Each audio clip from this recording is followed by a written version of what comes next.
Bonjour à toutes et à tous, bienvenue sur cette nouvelle vidéo, moi c'est Alice et aujourd'hui je peux enfin vous filmer la vidéo sur ce projet fou sur lequel je me suis lancée il y a quelques mois. J'ai cousu ma robe de mariée. Donc aujourd'hui je vais vous parler de tout le processus, les petits déconvenus, les petites victoires et puis bien sûr vous montrer ma robe de mariée. Pour tout vous dire, depuis aussi longtemps que je me souvienne, j'ai toujours voulu une robe de mariée fait main. Ça m'a jamais traversé l'esprit d'aller acheter une robe de mariée dans un magasin. Par contre, si on m'avait dit que c'était moi qui allais la coudre, je ne l'aurais pas cru, parce que même si je voulais une robe fait main, je m'étais toujours mis en tête que ce serait ma maman qui allait la coudre. Et puis en fait, avec les différentes expériences en couture que j'ai pu avoir, plus les cours de patronage que j'ai réalisés il y a quelques années, et enfin le soutien et l'aide quand même très importante de ma maman, d'ailleurs merci maman si tu passes par là, j'ai pu coudre moi-même ma robe de mariée et ça c'est vraiment trop chouette. Ce fut une expérience vraiment incroyable que je vais essayer de vous partager aujourd'hui. On va commencer par le début, donc début 2024, je me suis mise à rechercher des inspirations de robes de mariée sur Pinterest. Je vais pas vous montrer l'inspiration que j'ai choisie pour vous laisser un peu de surprise, et puis parce qu'elle est aussi un petit peu différente de l'idée originale, mais bon, en fait, ça a vraiment commencé comme ça. Et ensuite est vite arrivé le choix des tissus pour réaliser cette robe. Je me suis tournée vers le site Stragier pour mes tissus de ma robe de mariée. J'avais déjà repéré ce site il y a quelques temps, je ne sais pas trop quand, mais je les suivais déjà sur Instagram, je crois. Et ils ont un service génial d'aide pour créer sa robe de mariée. On leur envoie une photo d'inspiration, on remplit un questionnaire avec quelques questions sur le choix de la couleur, sur la saison, également de notre mariage, et puis ils nous renvoient parmi leur catalogue ce que eux pensent être les meilleurs choix. J'ai eu plusieurs propositions de doublures, de tissus, de dentelles. Ils envoient également tout le matériel qu'ils pensent qu'on va avoir besoin, donc fil, fermeture éclair, ruban de satin, mais vraiment ils envoient toute une sélection de tissus. Et après, j'ai donc commandé des échantillons de tous ces tissus pour visualiser le rendu, pouvoir les toucher, les superposer aussi pour voir ce que ça allait donner l'un sur l'autre. Et donc j'ai commandé des échantillons d'une quinzaine de centimètres. Et donc le 18 mars, on est rentré dans le concret avec la réception de cette enveloppe d'échantillons pour essayer de voir ce qui allait le mieux ensemble. Et j'avoue que c'était vraiment chouette cette étape là de sélection des tissus tranquillement à la maison. J'ai pas fait 10 000 magasins, je me suis limitée à Stragier parce que leur choix était déjà assez conséquent. Ensuite, donc, on est passé au patronage. Je dis on parce que pour le coup, le patronage, ça a vraiment été un travail d'équipe. J'ai été énormément aidée par ma maman sur cette partie-là. Je veux particulièrement mettre l'accent sur cette étape parce que c'est vraiment une des étapes les plus importantes de la couture de ma robe de mariée. Parce que, en fait, la particularité de ma robe, c'est qu'elle n'est pas basée sur un patron de couture que j'aurais fait, sur lequel j'aurais fait des modifications. On est vraiment parti de la photo d'inspiration et ensuite on a utilisé une technique de patronage qui est sur mesure. C'est une technique qui est assez peu connue dans le monde de la couture. Généralement on part de patrons et on fait des modifications. Là on part de ces mensurations, de ces mesures, de plein de mesures qu'on a fait auparavant sur soi. Hauteur, largeur, tour de poitrine, quart de tour de je sais pas quoi, bref beaucoup de mesures, et on les reporte sur un morceau de papier. Donc cette technique de patronage, je l'ai apprise il y a quelques années chez Harmonique Couture avec Véronique. Nous avons pris des cours de patronage avec ma maman et vraiment c'est une solution tellement pratique. J'ai fait une toile quand même, j'y reviendrai plus tard, j'ai fait une toile mais je n'avais aucune modification à faire à part des modifications esthétiques. Tout allait nickel, dès la première découpe de tissu, tout était parfaitement à ma taille en fonction de l'aisance choisie. Si on a bien pris nos mesures, le vêtement nous va forcément parfaitement bien. Et ça c'est positif pour deux aspects. Un, gain de temps. Et deux, c'est tout à fait adapté à nos mensurations. Moi je suis assez petite et les vêtements du commerce me vont pas forcément extrêmement bien. Et donc là vraiment c'est adapté à la taille de poitrine, à la taille de hanche, à la taille des épaules. Tout est adapté à nos mensurations. Donc ça c'est parfait. Donc on a commencé par cette étape-là, on a fait plusieurs séances, plusieurs après-midi sur le patronage. Et puis une fois qu'on a reporté les mensurations, on va faire aussi la partie on va dire un peu plus esthétique, donc les choix sur la largeur des bretelles, la profondeur d'encolure. En fait il y a quand même tous ces choix-là à reporter sur le patron. Sur cette version-ci, on dessine la robe sur le papier comme si elle était cousue à plat, donc sans marge de couture. Et après on va passer à une deuxième étape où on reporte une à une les pièces donc individuellement avec la marge de couture pour pouvoir ensuite les découper et reporter ces pièces sur le patron. Donc le patronage a été réalisé sur le mois de mai et bizarrement je croyais que ça nous avait pris plus de temps que ça, mais en fait on l'a fait sur 2-3 semaines. Et ensuite est venu le temps de faire une toile, parce que même s'il n'y a pas un besoin de corriger et d'adapter à son corps le patron, la toile reste quand même indispensable pour une robe de mariée en tout cas, parce que on a fait quand même vérifier quelques petites choses. J'avais pas coupé directement dans le tissu définitif, donc j'ai fait une toile dans un tissu magnifique. Dans un tissu que j'avais à la maison, il fallait que c'est à peu près la même fluidité, on va dire, pour se rendre compte. La toile m'a permis de vérifier, d'ajuster quelques détails, on va dire, esthétiques. Donc j'ai réduit la largeur des bretelles, j'ai augmenté un petit peu la profondeur du décolleté. J'ai fait aussi un petit ajustement au niveau des emmanchures. Mais franchement, c'était vraiment tout. La toile m'a vraiment pris un temps très très limité. Je crois que je l'ai cousue en, je sais pas, une demi-journée. J'ai fait la découpe et la couture hyper rapidement.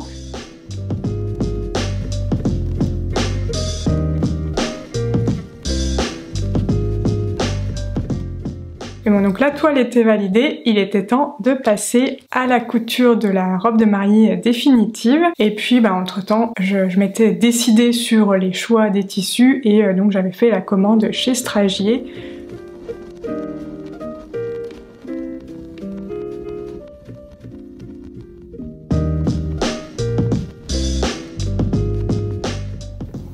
Pour démarrer, j'y suis allée tranquillement et j'ai commencé par la découpe dans la doublure. Donc, vous allez le voir juste après, mais entre la jupe et le bustier, c'est vrai qu'il y a quand même pas mal de pièces de tissu à découper. Le bustier, c'est une découpe princesse et donc il y a 4 pièces pour le devant et 4 pièces pour le dos. Et j'avais choisi de mettre une fermeture éclair invisible dans le dos parce que j'ai donc choisi d'avoir un dos plutôt fermé. Je me suis mariée fin octobre, j'avais pas du tout envie d'avoir le dos nu et d'avoir froid.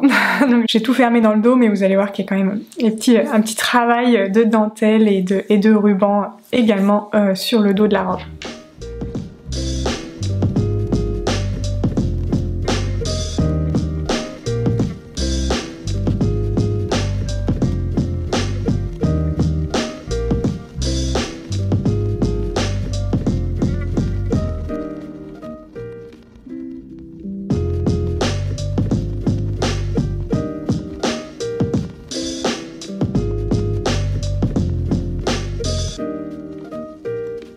Je viens de couper les pièces du haut de la robe dans le tissu de la doublure. Pour me faciliter la tâche, j'ai utilisé ce produit, le Fabric Booster de Odif. C'est un produit qui rigidifie les tissus et franchement c'est trop bien. Parce que sur la jupe j'ai bien galéré et d'ailleurs je vais vous montrer la différence. Donc j'avais commencé à couper cette pièce sans l'avoir rigidifiée et donc sur le haut bon, j'ai fait quelques petits ajustements, mais c'est surtout en bas.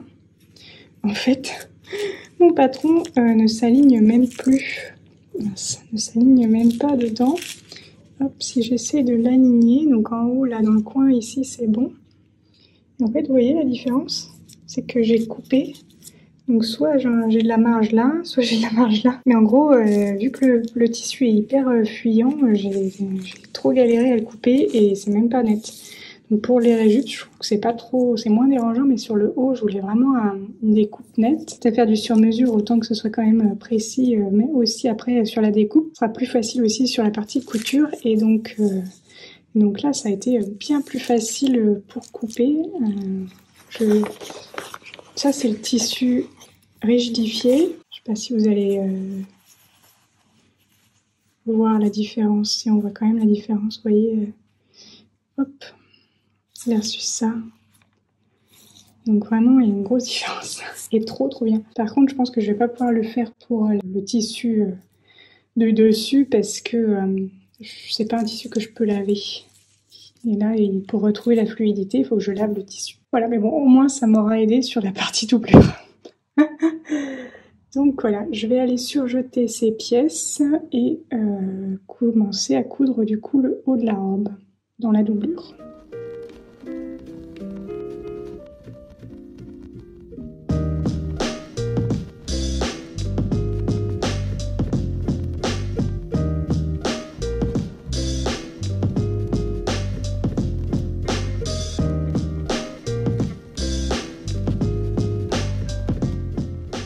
Et voilà le haut cousu, donc dans le tissu de doublure. C'est rigolo, on a l'impression que c'est du papier. Pour l'instant, ça fait pas rêver, hein. Donc la jupe est aussi cousue. Une fois la doublure cousue, donc j'ai cousu individuellement le bustier, individuellement la robe, mais j'ai pas encore assemblé, ça sera bien plus tard. Je me suis lancée dans la découpe du tissu extérieur. Alors je sais jamais trop comment l'appeler, la surjupe. Bref, et voilà, le bustier, ce qui sera visible. D'ailleurs, ce tissu a été bien plus facile à couper que la doublure, et heureusement, parce que la doublure, comme je vous l'ai dit, c'était un peu compliqué de s'en accommoder. C'était un tissu extrêmement glissant, et heureusement, le tissu extérieur était un peu plus facile à manipuler.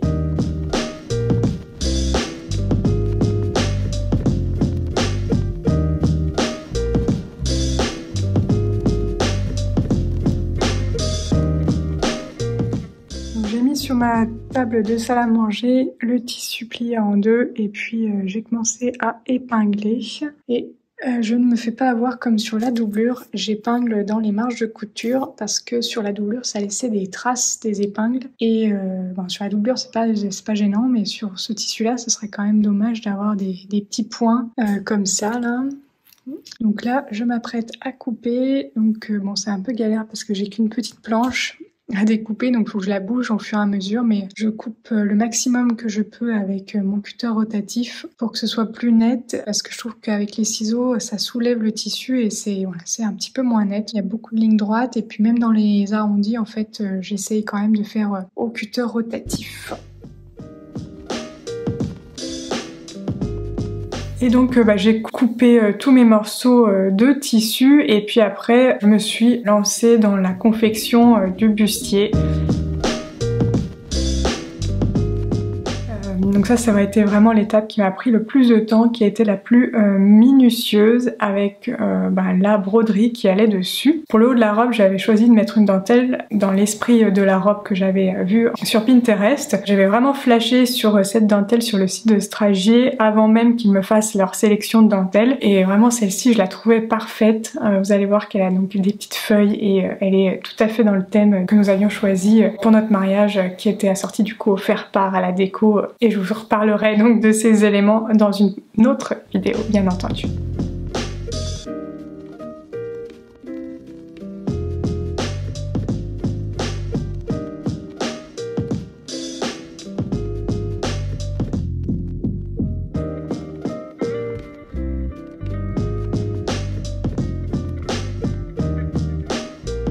Coucou, alors aujourd'hui on a travaillé sur le haut de la robe. Donc j'avais déjà préparé les pièces du tissu extérieur, et là on a rajouté la broderie. Petite déconvenue sur la broderie, j'en ai pas assez, j'en avais acheté que 50 cm, mais je pensais qu'il allait y avoir de la broderie sur sur toute la laise, et c'est pas du tout le cas. La moitié de la laise c'est du tulle sans rien du tout.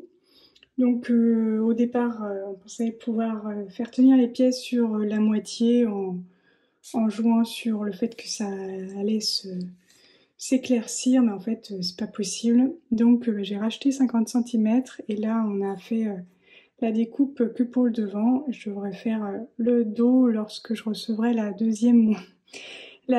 deuxième morceau de broderie. Sur cette broderie, à la différence des pièces du dessous, c'est en un seul morceau. Comme vous pouvez le voir, il n'y a pas de couture ici.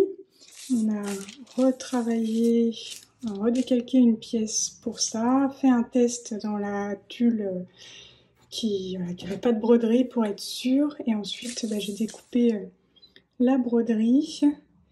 Elle est toute cousue dans la marge de couture sur le tour pour être sûr que ça ne bouge pas lorsque je vais assembler avec la doublure. Et là, je suis même en train de faire un petit point invisible pour attacher la doublure au tissu du dessous pour être sûr que ça reste bien en place. J'ai essayé de faire ça propre ici. Et donc là, vous voyez que c'est déjà accroché sur cette première moitié. Il faut que je fasse la même chose de l'autre côté. Donc voilà, ça avance bien. Ici, il y aura des petites fronces en bas. Et il y aura un laçage avec du ruban de satin. Et pareil, je crois que j'en ai pas pris assez, donc je vais repasser une troisième commande. Donc voilà, les petits aléas, mais ça commence à prendre forme, donc je suis très contente.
Et sur la jupe, donc par-dessus le tissu crêpe, je crois que j'ai choisi, alors je sais même plus les noms, alors je suis vraiment assez débutante dans ce qui est matière en termes de tissu, ça c'est vraiment un truc que je maîtrise pas du tout. Je revérifierai quand même pour être sûre que je vous dise pas de bêtises. Et donc par-dessus le tissu de la jupe, j'ai choisi de mettre du tulle, et donc ça a été aussi un grand moment de froncer tout plein de tulle. En réalité c'était pas si difficile que ça, mais c'est vrai que le laise du tulle était énorme. Je sais plus si c'était 3 mètres de laise. Ça faisait un morceau immense de tissu à manipuler. J'avoue que c'était un peu effrayant, mais au final ça s'est assez bien passé. Et d'ailleurs j'ai même fait le boulot 2 fois. Au départ je pensais mettre vraiment beaucoup de tulle. Après avoir froncé vraiment tout le tulle que j'avais acheté, en fait je me suis rendu compte que ça faisait vraiment trop meringue à mon goût, et donc on a réduit de moitié les fronces et donc le tulle, et donc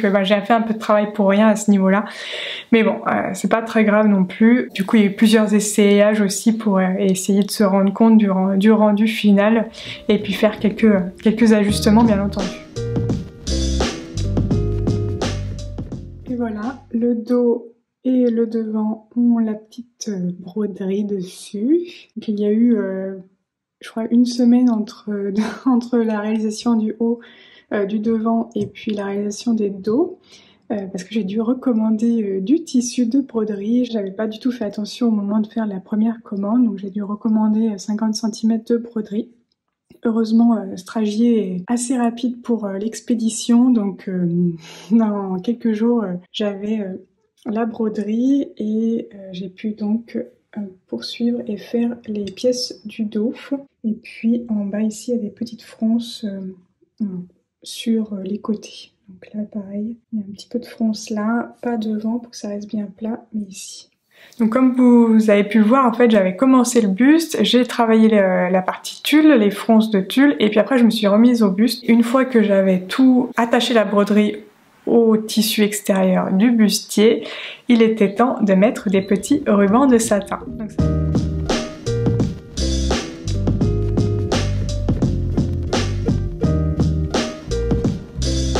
Donc ça a pris quand même pas mal de temps. Je pense que c'est l'étape qui a pris le plus de temps, c'était le travail le plus minutieux. D'abord de positionner les rubans de satin au bon endroit, mesurer et tout, et ensuite de les attacher d'abord avec un point, je sais pas comment ça s'appelle, un point assez long à la main. On a accroché avec des épingles d'abord les petits rubans et je viens de me faire une couture à la main à l'intérieur. L'idée à la base c'était de faire une première couture à la main et ensuite 2 coutures à la machine. Pas pour le faire sur la partie centrale où il y a plusieurs croisements, mais je vais essayer quand même de faire des coutures à la machine, donc dans les creux ici et là, pour ensuite faire une couture invisible à la main pour fermer le ruban.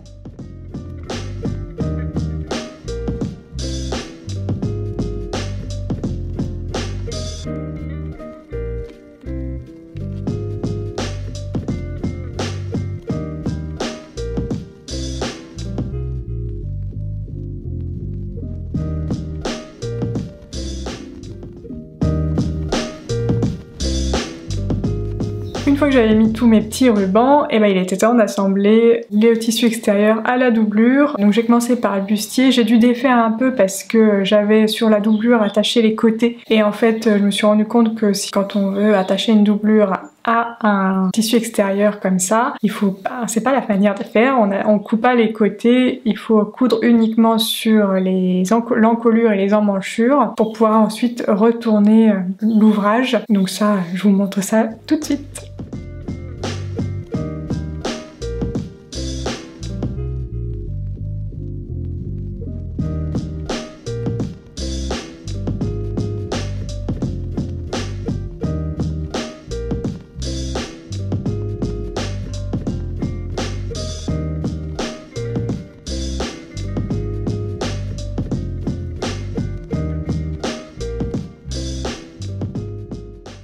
Ensemble la doublure avec le devant, avec le dessus, au niveau de l'encolure et au niveau des emmanchures. Et là, il faut que je passe le demi-dos à travers la bretelle pour pouvoir retourner. Je l'ai déjà fait sur ce côté-là, mais il fallait pas des bretelles plus fines, parce que c'est pas évident. Donc je mets le dos dans le trou de la bretelle pour le récupérer du côté du devant.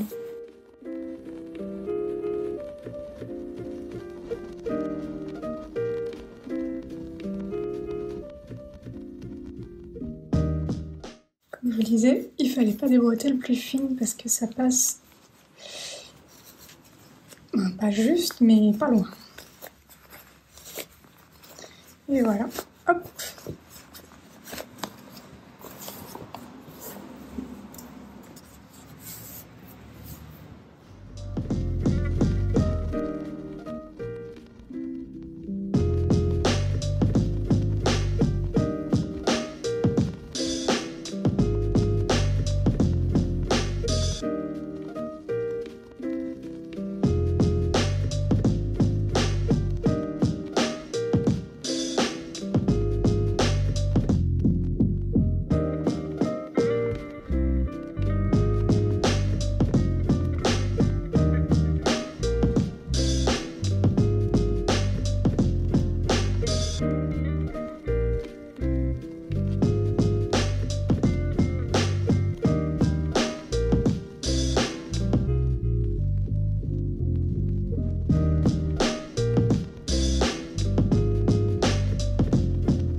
On arrive à début août et donc j'attache ensemble le bustier à la jupe. Le plus gros du travail est fait. Il reste encore un peu de finition, notamment la fermeture éclair. Ça, je pense que c'est l'étape que j'ai le moins aimée, qui a été vraiment la plus difficile pour moi, la fermeture éclair invisible. J'en pose pas souvent et franchement, ça a été une galère. Ouais, assez compliqué cette étape-là parce que je voulais vraiment que ce soit une fermeture éclair invisible, quoi. Alors au final, à y réfléchir, en fait, je me suis bien pris la tête parce que j'ai porté mon pull la majorité de la journée, donc en fait ça s'est pas du tout vu. Mais psychologiquement, je voulais qu'elle soit invisible, que le dos soit aussi joli que le devant. Et donc, je me suis vraiment appliquée. J'ai défait, j'ai refait. J'ai fait je ne sais combien de coutures pour coudre cette fermeture éclair invisible. J'ai quand même réussi, mais ça n'a pas été sans, sans difficulté, on va dire.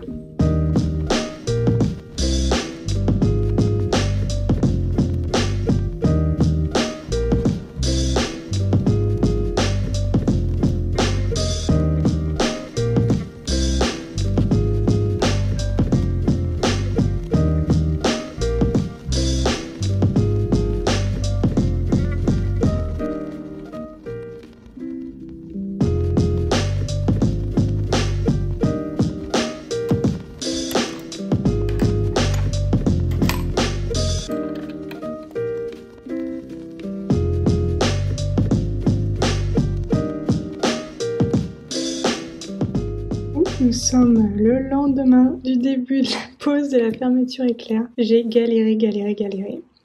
J'ai enfin réussi. Ça me convient presque complètement. Il y a encore des petits écarts, mais bon, je vais laisser, voilà, je vais laisser comme ça. J'ai refait, je sais pas combien de passages.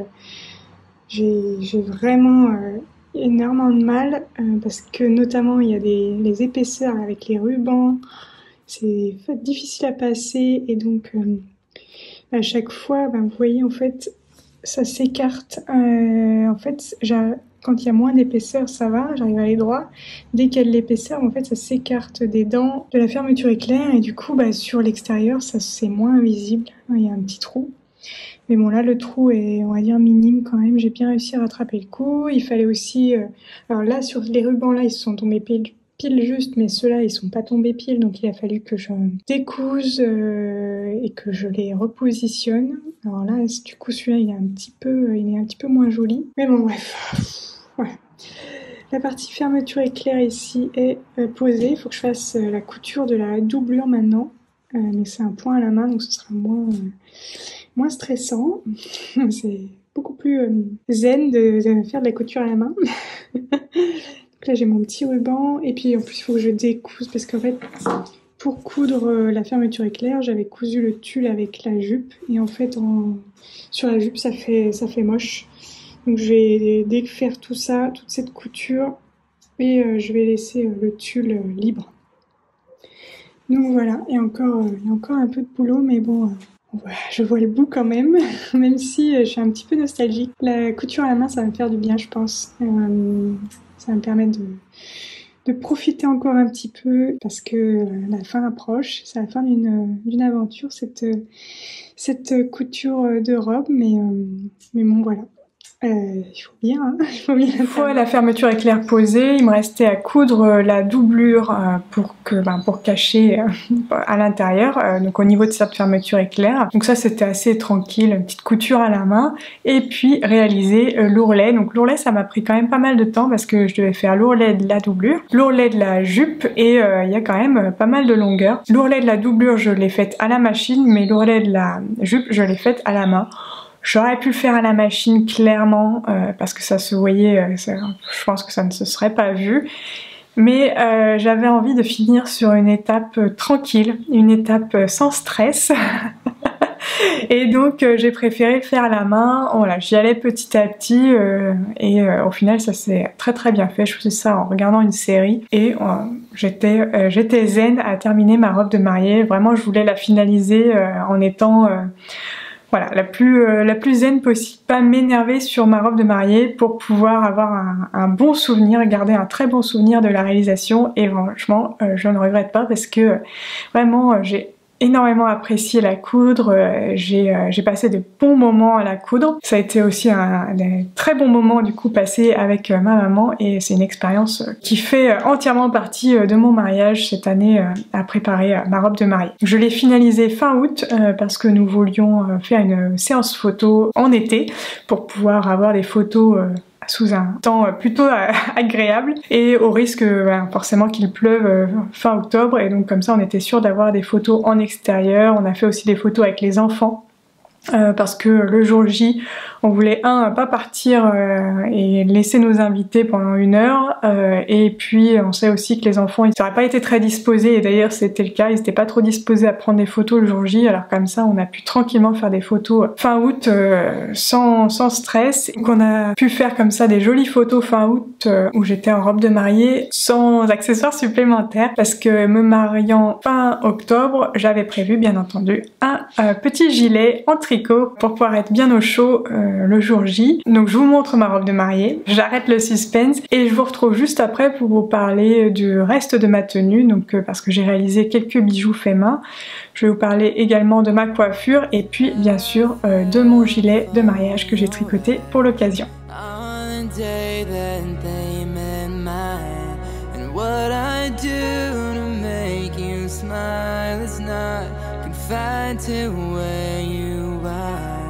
I saw you're doing fine on your newsfeed storyline, but I know how to fake it too.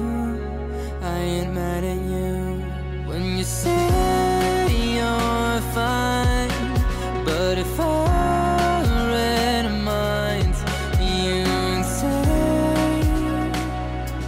that I need you always.